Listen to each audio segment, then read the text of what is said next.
Non fa bene assolutamente né al movimento né alla coalizione una uscita del genere, perché potrebbe portare anche, diciamo, alla situazione di far cadere anche il governo.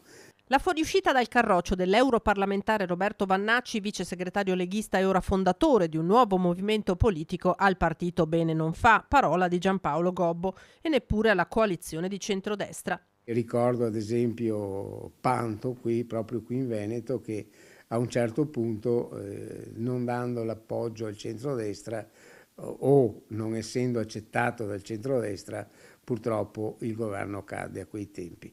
La Liga, d'altro canto, ne ha viste di peggio, prosegue Gobbo, anima e memoria storica del carroccio veneto.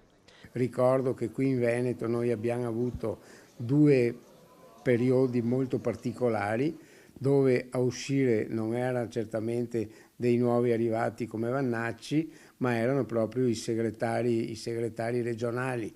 Ricordo Comencini nel 98 e Tosi poi nel 2013, 14, cos'era, o 15 che fosse.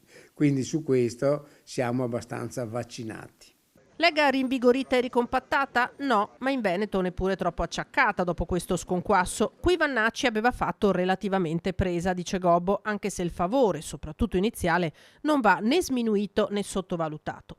Più si è, meglio è, più ci si capisce, meglio è in politica. Quindi questo per me non è un momento di battere le mani, anche perché io credo che la sua scelta sia stata dettata anche dai tantissimi team, cioè dai suoi fan, diciamo, che ha in giro e dai club che si sono creati. Nella Marca una ventina i leghisti che potrebbero seguire Vannacci. Gobbo invita a evitare epurazioni.